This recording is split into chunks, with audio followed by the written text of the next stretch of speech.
तूने जो बनाया है तूने जो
तुम्हारे मरघर तक से बचाएंगे आए तुम्हारे मरघर तक से बचाएंगे शारत तो मेरा से लोग भरते आएंगे शारत तो मेरा से लोग भरते आएंगे और कोई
कंचन जैसी को ललकाया फिर चलाई जाएगी कंचन जैसी को ललकाया फिर चलाई जाएगी इस नारी से प्यार किया तब हम तो रुक जाएंगे इस नारी से प्यार किया तब हम तो जाएगी महीना याद करेगी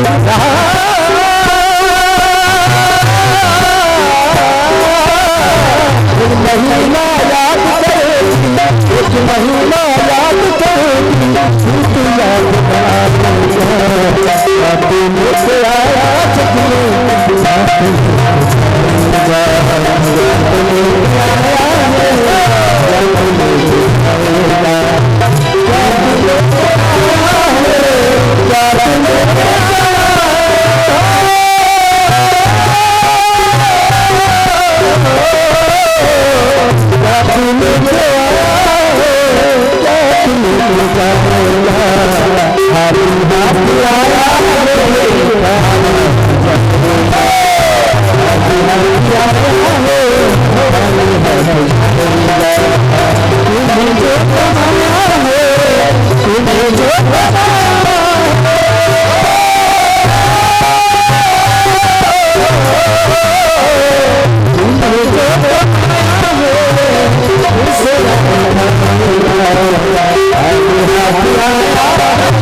तो महाराज गोकर्ण आज समझा रहे हैं कि पिताजी खाली हाथ आया है और खाली हाथ जाएगा।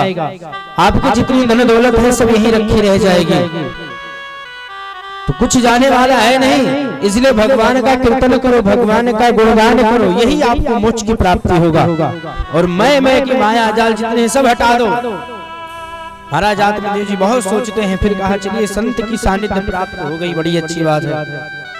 महाराज आत्मदेव तो इधर भगवान की भक्ति करने लगे और यहाँ पर घर पर जो है जो आत्मदेव की पत्नी थी धुंधली जी और उन्हीं का बेटा जो था धुंधकारी, अब ये यहाँ पर इतना अत्याचार कर रहा है कि बच्चों से लड़ाई झगड़ा करता है। गांव में जितने बच्चे हैं, किसी का कोई सामान रखा उठा के ले जाके आगे रख देना, मतलब जितनी हरकतें हैं सब इनके पास में विराजमान है। महाराज माँ बहुत परेशान है, बहुत अफसोस करने लगा महाराज मोक्ष की। अभी इसको ज्ञान तो है नहीं कि अच्छा ज्ञान होता तो फिर सोचने की बात थी।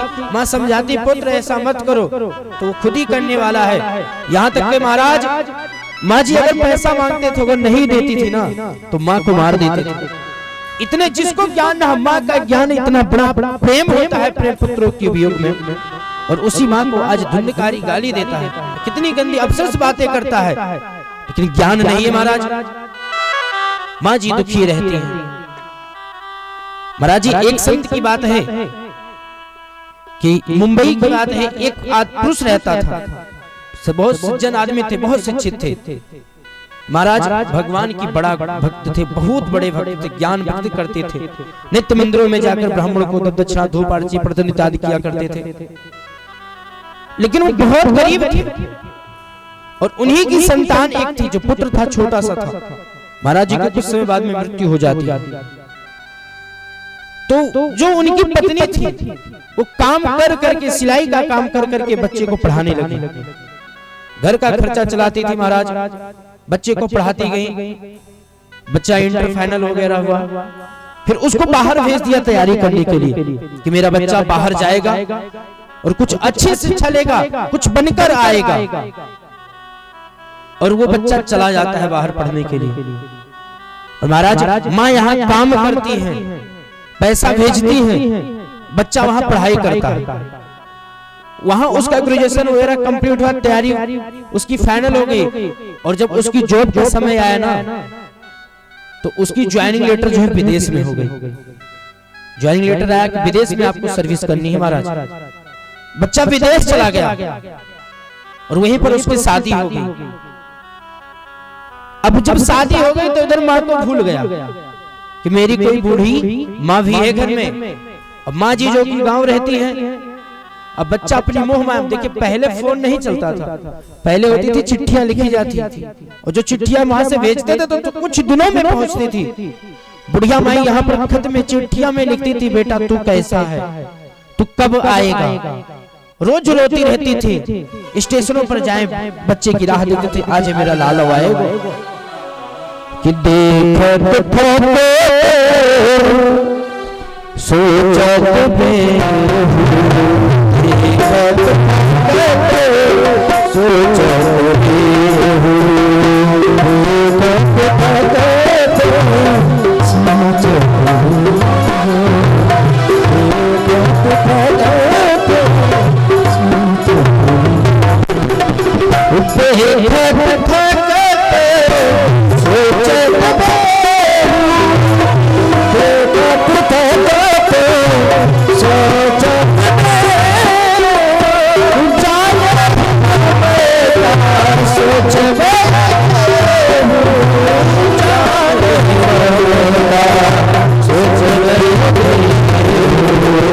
देखत सो